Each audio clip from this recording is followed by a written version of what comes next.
अब हम में से ज्यादातर लोग यह सोचते हैं कि इंडिया को एक ग्लोबल पावर बनाने के पीछे प्राइम मिनिस्टर नरेंद्र मोदी जी का हाथ है, लेकिन ये पूरा सच नहीं है। क्योंकि वर्ल्ड स्टेज पर अगर इंडिया को पहचान दिलाने में सबसे इम्पोर्टेंट रोल अगर किसी ने प्ले किया है तो वो है foreign minister doctor S Jaishankar ji. लेकिन दोस्तों, अगर आप जयशंकर जी को कोई नेता समझ रहे हैं ना, तो जरा रुकिएगा, क्योंकि गवर्नमेंट की सबसे हाई प्रोफाइल मिनिस्ट्री उन्हें सिर्फ और सिर्फ उनके काबिलियत के दम पर सौंपी गई है। इसीलिए तो उन्हें आपने इससे पहले कभी भी किसी पॉलिटिकल पार्टी के साथ में काम करते हुए नहीं देखा होगा। और हाँ, क्या आपको पता है, हमारे पड़ोसी मुल्क पाकिस्तान और चाइना भी इनकी रिस्पेक्ट करते हैं। लेकिन ऐसा क्यों, सब कुछ डिटेल में जानेंगे आज के इस वीडियो में।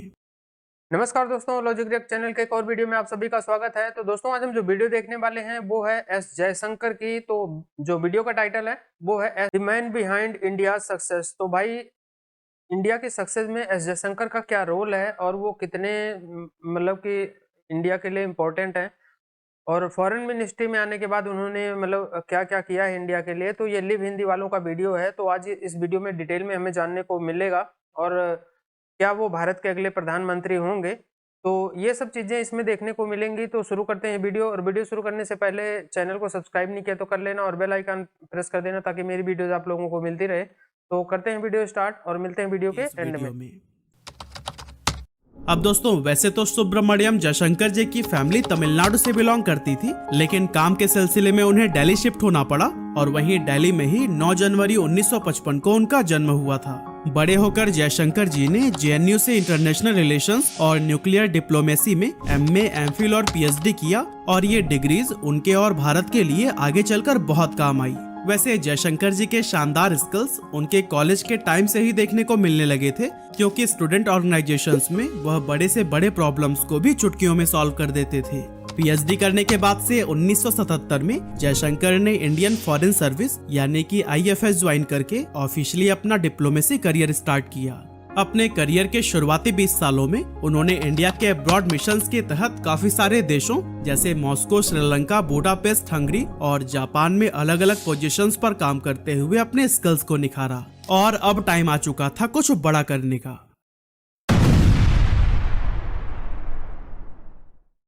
जयशंकर जी 2004 से 2007 तक वॉशिंगटन डीसी में भारत के राजदूत के तौर पर काम करते हुए इंडिया और यूएस के बीच civil nuclear agreement successfully sign करवाने में बहुत बड़ी भूमिका निभाई, जो कि भारत के लिए एक बड़ी अचीवमेंट थी। लेकिन यह काम इतना आसान नहीं था, इसके पीछे जयशंकर जी को काफी पापड़ बेलने पड़े थे।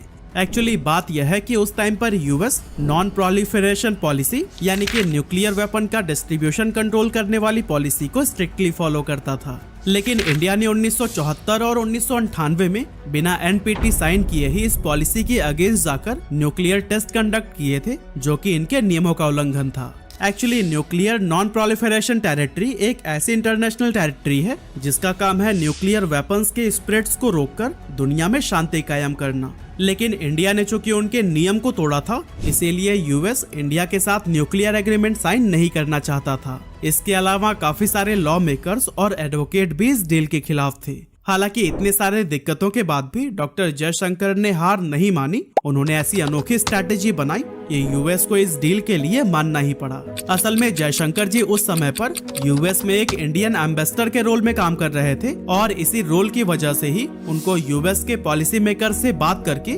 उनके डील रिलेटेड प्रॉब्लम्स को सॉल्व करने का मौका मिल गया। जयशंकर जी ने पॉलिसी मेकर्स को समझाते हुए कहा कि इस डील के बाद से यूएस इंडिया रिलेशंस स्ट्रॉन्ग होंगे, जिससे टेररिज्म को भी अच्छे से काउंटर किया जा सकेगा। उन्होंने कहा कि भारत न्यूक्लियर वेपन्स का डिस्ट्रीब्यूशन बस अपने तक ही रखेगा। और हाँ, जयशंकर जी ने तो यह भी दावा किया कि इंडिया की एनर्जी नीड्स दिन प्रतिदिन काफी तेजी से बढ़ रही है, और इंडिया अब और फॉसिल फ्यूल यूज करके ग्लोबल एनवायरनमेंट की तबाही नहीं चाहता। इसीलिए अगर इस डील को साइन कर लिया गया तो फिर ग्लोबल वार्मिंग को भी काफी हद तक कम किया जा सकता है। और दोस्तों, कुछ इसी तरह के हजारों कोशिशों के बाद फाइनली यूएस 2008 में न्यूक्लियर डील साइन करने के लिए रेडी हो गया। इस डील के बाद से इंडिया अब इंटरनेशनल मार्केट से न्यूक्लियर फ्यूल और टेक्नोलॉजी खरीद सकता था, जिससे इंडिया का फॉसिल फ्यूल से डिपेंडेंसी हटके न्यूक्लियर फ्यूल पे आ गया था, जो कि एनवायरनमेंट के लिए एक अच्छी साइन थी। इस बड़ी जीत के बाद उनका पोस्टिंग सिंगापुर में हो गया, जहां जयशंकर जी ने अगले 2 सालों तक एज अ हाई कमिश्नर काम किया। इसके बाद 2009 से 2013 तक जयशंकर जी चाइना में भारतीय एम्बेसडर के तौर पर काम करने लगे और अपने इन 4 साल के कार्यकाल के दौरान उन्होंने इंडिया चाइना बॉर्डर इश्यूज को सॉल्व करने में कई महत्वपूर्ण भूमिका निभाई। दोस्तों, चाइना में काम करने के दौरान ही 2012 में गुजरात के सीएम नरेंद्र मोदी के साथ एस जयशंकर का मिलना हुआ। एक्चुअली जब मोदी जी अपने चाइना विजिट के लिए गए थे, तब चाइना में कई सारे महत्वपूर्ण लोगों के साथ मीटिंग शेड्यूल करने में भी जयशंकर जी ने पूरा साथ दिया था। वैसे आपको याद दिलाते चले कि इस टाइम पर मोदी जी कोई बहुत बड़े ग्लोबल लीडर नहीं थे। यहाँ तक कि कुछ सालों पहले ही यानी 2005 में उन्हें यूएस ने वीजा देने से ही इनकार कर दिया था। एस जयशंकर के साथ समय बिताने के बाद मोदी जी उनके काम से इतने इन्फ्लुएंस हुए थे कि आगे चलकर जयशंकर जी को गवर्नमेंट की एक बड़ी मिनिस्ट्री सौंप दी गई, जिसके बारे में हम वीडियो में आगे बात करेंगे। खैर, अपने इन 4 सालों में जयशंकर जी ने चाइना के सीक्रेट मैटर्स को इतनी अच्छी तरह से समझ लिया था कि बाद में हुए मेजर इंडो चाइना डिस्प्यूट्स को भी उन्होंने बहुत ही आसानी से सॉल्व कर लिया। एग्जाम्पल के लिए 2017 में हुए डोकलाम बॉर्डर इशू को ले लेते हैं। एक्चुअली 2017 में चाइना डोकलाम रीजन में रोड बनाना चाहता था, लेकिन इंडियन आर्मी ने इस कंस्ट्रक्शन को होने से रोक दिया था, और वो इसलिए क्योंकि डोकलाम एरिया एक ट्राई जंक्शन एरिया है, यानी कि यहाँ इंडिया, भूटान और चाइना के बॉर्डर हैं। और एक बार उस पर चाइना ने अगर रोड बना लिया तो इसमें भूटान का कुछ टेरिटरी चाइना के कब्जे में तो हो ही जाता, साथ ही साथ इंडिया के सिलीगुड़ी कॉरिडोर, जिसको इंडिया का चिकन स्नेक भी कहते हैं, उस पर हमेशा खतरा मंडराते रहता। और दोस्तों, चाइना के साथ वॉर में सिलीगुड़ी कॉरिडोर लूज करने का मतलब है पूरी नॉर्थ ईस्ट से हाथ धोना, और इंडिया अपने जमीन का एक भी टुकड़ा किसी को क्यों ही देना चाहेगा। इस सीरियस बॉर्डर इशू को सॉल्व करने के लिए एस जयशंकर ने सबसे पहले ट्राइलेटरल डिप्लोमेसी कंडक्ट किया, जिसमें जयशंकर ने भूटान और चाइना ऑफिशियल्स के साथ में बातचीत करनी शुरू की। इसी बातचीत के दौरान ही एस जयशंकर ने भूटान की टेरिटरी को प्रोटेक्ट करने का वादा भी किया था। जयशंकर की बातों से चाइनीज ऑफिशियल्स बहुत इन्फ्लुएंस हुए, और एक सीनियर ऑफिसर ने तो यहाँ तक कह दिया कि जयशंकर एक डिप्लोमेट की तरह नहीं बल्कि सोल्जर की तरह बात करते हैं। और दोस्तों, जयशंकर के इन्हीं एफर्ट से ही चाइना ने अपनी आर्मी को पीछे खींचने के साथ साथ डोकलाम रीजन में रोड कंस्ट्रक्शन का भी काम रोक दिया। यहाँ जयशंकर जी की ग्रेट नेगोशिएशन स्किल्स की तारीफ खुद दुश्मन देश की आर्मी करती हुई दिखाई दी, और ये जयशंकर जी की ही नहीं बल्कि पूरी इंडिया की जीत थी। खैर, जैसा कि हम जानते ही हैं कि कुत्ते की पूंछ 1000 सालों तक एक सीधी पाइप में रखने के बाद भी टेढ़ी की टेढ़ी ही रहती है, वैसे ही कुत्ते की पूंछ की तरह ही चाइना भी अपने हरकतों से बाज नहीं आता। चाइना ने फिर से 2020 में एक वायलेंट बॉर्डर इशू कर दिया, जिसको हम लद्दाख बॉर्डर टेंशन के नाम से जानते हैं। असल में जून 2020 में चाइनीज आर्मी लद्दाख के गलवान वैली में घुसकर इंडियन आर्मी पर अटैक कर देते हैं।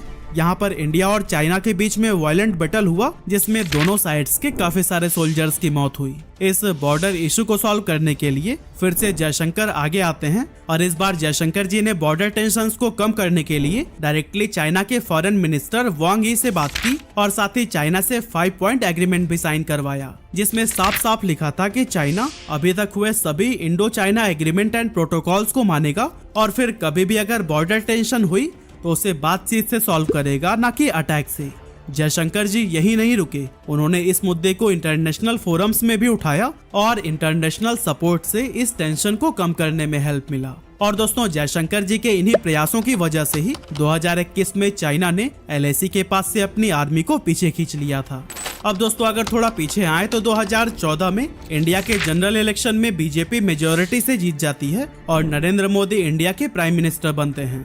अब जैसा कि हमने आपको पहले भी बताया कि डॉक्टर जयशंकर मोदी जी की नजरों में चढ़ गए थे, इसीलिए अब प्राइम मिनिस्टर बनने के बाद मोदी जी ने जयशंकर को यूएस से इंडिया बुला लिया। भारत बुलाकर जयशंकर को अगले 2 सालों के लिए फॉरेन सेक्रेटरी का पोस्ट दिया गया, और फिर उनके अच्छे काम को देखते हुए उनका यह टेन्योर 1 साल और बढ़ा दिया गया। यानी कि एस जयशंकर 2015 से 2018 तक as a foreign secretary of India काम किए, और इन 3 साल के टाइम फ्रेम में उन्होंने यूएस, रशिया और जापान जैसे पावरफुल कंट्रीज के साथ संबंध मजबूत किए, और इसके साथ ही इंडिया के हित में कई सारी बेहतरीन पॉलिसीज बनाई। हालांकि उन बेहतरीन पॉलिसीज को बनाने का श्रेय उन्हें नहीं बल्कि उस टाइम की फॉरेन मिनिस्टर को मिला, क्योंकि वो सामने आकर इसकी मार्केटिंग जो किया करती थी। अपने 3 साल का फॉरेन सेक्रेटरी रोल खत्म होने के बाद जयशंकर को टाटा ग्रुप की तरफ से ग्लोबल कॉर्पोरेट अफेयर्स के प्रेसिडेंट का रोल ऑफर किया गया और यहाँ भी उन्होंने कंपनी के लिए बहुत बड़े बड़े काम किए। अब दोस्तों साल 2019 आ गया, जिसमें जनरल इलेक्शन होने थे और इस बार भी बीजेपी फुल मेजोरिटी के साथ इलेक्शन जीत गई और एक बार फिर से नरेंद्र मोदी प्राइम मिनिस्टर बनाए गए। इलेक्शन जीतते ही मोदी जी ने डॉक्टर जयशंकर को गुजरात से टिकट दिलाया और उनको इंडिया का फॉरेन मिनिस्टर बना दिया, बिना किसी पॉलिटिकल बैकग्राउंड के, सिर्फ और सिर्फ उनके मेरिट्स के दम पर। अपने 5 साल के फॉरेन मिनिस्टर के टेन्योर में जयशंकर ने काफी सारे इन्फ्लुएंशियल पॉलिसीज बनाए, जिसने इंडिया का इमेज वर्ल्ड स्टेज पर बदल कर रख दिया। 2019 से 2024 के बीच ही जयशंकर जी का असली पोटेंशियल बाहर निकल कर आया और यही टाइम था जिसमें पाकिस्तान के फॉर्मर पीएम ने भी जयशंकर जी के तारीफों के पुल बांधे। अब कब और क्यों तारीफ की, यह जानने से पहले 70 सालों से कॉन्फ्लिक्ट में रही कश्मीर को कैसे जयशंकर जी ने अपनी स्ट्रैटेजी से आजाद कराने में इंडियन गवर्नमेंट की पूरी मदद की, चलिए वो जान लेते हैं। एक्चुअली जम्मू एंड कश्मीर से आर्टिकल 370 को हटाना इंडियन गवर्नमेंट के लिए बहुत बड़ा चैलेंज था, क्योंकि इंटरनेशनल प्रेशर इतना ज्यादा था। इसीलिए जयशंकर जी ने दुनिया के सुपर पावर देशों में जाकर अपना पॉइंट स्ट्रांगली रखा कि कश्मीर इंडिया का इंटरनल मैटर है और वो इसमें इंटरफेयर न करें। दुनिया के सुपर पावर देशों को कन्विंस करने के बाद से इंडियन गवर्नमेंट ने आर्टिकल 370 हटा दिया और उसके बाद से कश्मीर में ना तो कोई दंगा हुआ और ना ही कोई इंटरनेशनल इंटरफेरेंस। चलिए अब फाइनली हम बात कर लेते हैं कि क्यों और कब पाकिस्तान के फॉर्मर पीएम ने डॉक्टर जयशंकर की तारीफ की थी। एक्चुअली बात थी 24 फरवरी 2022 की, जब रशिया ने यूक्रेन पर अटैक कर दिया था और ये अटैक कोई छोटा मोटा अटैक नहीं था। इंटरनेशनल मीडिया कहती है कि ये वर्ल्ड वॉर 2 के बाद से यूरोप पर होने वाला पहला बड़ा अटैक था, जिसमें हजारों लोगों की जान चली गई।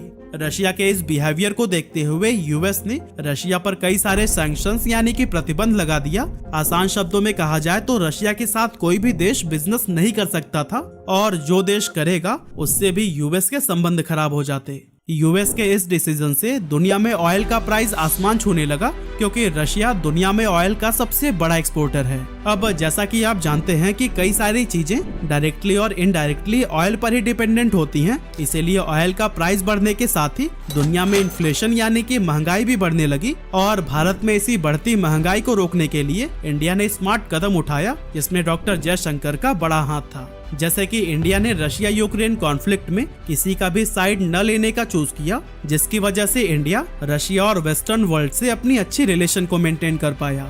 इतना ही नहीं, जब यूएस रशिया के अगेंस्ट रेजोल्यूशन पास कर रहा था तब भी इंडिया ने वोट नहीं डाला, जो कि बाद में जाकर इंडिया का समझदारी वाला डिप्लोमेसी अप्रोच साबित हुआ।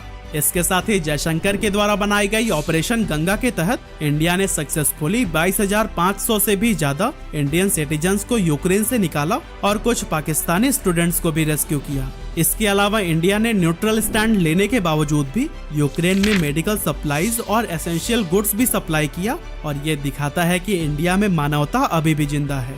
खैर, यूएस के रशिया पर सैंक्शंस लगने के बाद भी इंडिया ने रशिया से ऑयल खरीदना बंद नहीं किया और फिर जब वेस्टर्न कंट्रीज ने इंडिया से इस पर सफाई मांगी तो फिर आगे से डॉक्टर जयशंकर ने उनको समझाते हुए कहा कि इंडिया की ह्यूज पॉपुलेशन को सस्ते ऑयल की जरूरत है, जिसकी वजह से और भी कई सारी चीजें सस्ती होंगी और इंडिया में इन्फ्लेशन कंट्रोल में रहेगा। और दोस्तों, इस इवेंट के कुछ समय के बाद जयशंकर ने मीडिया इंटरेक्शन के दौरान एक ऐसा आइकॉनिक बयान दिया जिससे पूरे यूरोपीय देशों को सांप सूंघ गया।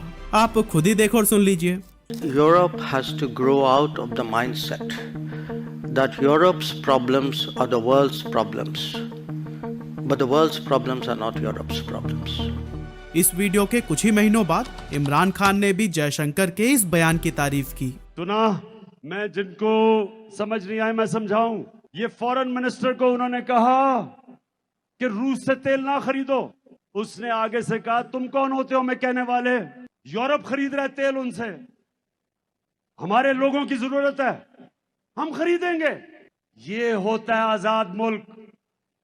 और दोस्तों, कुछ ऐसे ही एस जयशंकर ने अपने 5 सालों के विदेश मंत्री के रोल में बड़ी बड़ी पॉलिसीज बनाकर भारत को वर्ल्ड स्टेज पर एक नई पहचान दिलाई और इसी वजह से आज वो भारत के सबसे महान फॉरेन मिनिस्टर बन पाए हैं। इसीलिए मोदी जी के तीसरे कार्यकाल में भी उन्हें सेम पोस्ट दिया गया है। अब देखना ही होगा कि आगे एस जयशंकर जी क्या क्या कमाल दिखाते हैं। वैसे चाणक्य ने एक बहुत बड़ी बात कही थी कि जब भी कोई राजा वॉर जीते तो पूरा श्रेय राजा को जाता है, लेकिन जीत के पीछे असल हाथ राजा के मंत्रियों का होता है। इसीलिए राजा के साथ इनको भी बराबर का श्रेय और सम्मान मिलना चाहिए।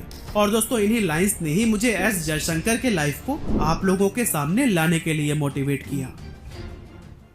वाह, क्या पर्सनालिटी है। जितनी तारीफ कीजिए उतनी कम है, मतलब वर्ड्स नहीं है। मैंने और जिसकी दुनिया तारीफ कर रही है, मतलब कि उन्होंने जो यूरोप को जो एक जवाब दिया कि भाई आप हमें डिक्टेट ना करें, ये हमारे मुल्क के लिए बेहतर है, हम ऑयल लेंगे। और आपको पता है यूरोप को सबसे बड़ा तेल एक्सपोर्ट करने वाला कंट्री भी इंडिया है। मतलब इंडिया वो क्या कहते हैं, कच्चा तेल लेता है रशिया से, क्रूड ऑयल, उसको फिर रिफाइन करता है। और मजे की बात है, दुनिया की सबसे बड़ी रिफाइनरी वो भी इंडिया में, ऑयल रिफाइनरी, ये जो उनकी है मुकेश अंबानी की, वो है रिलायंस।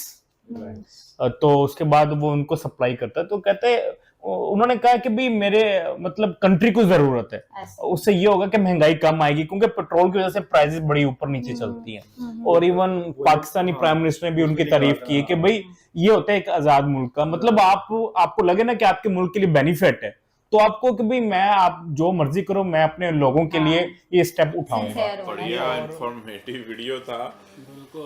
और एक चीज के वाकई क्या हम आजाद हैं? नहीं, हम आजाद नहीं हैं। हम आजादी मनाते हैं आज भी, 14 अगस्त को जी हमें आजादी मिली थी। क्या हम वाकई ही आजाद हैं भाई? सोचने की बात है। नहीं, हम पाकिस्तानी आजाद नहीं है भाई। क्यों? आजाद क्या, कौन होता है आजाद? वो होता है जो अपनी मर्जी से हर फैसले कर सके।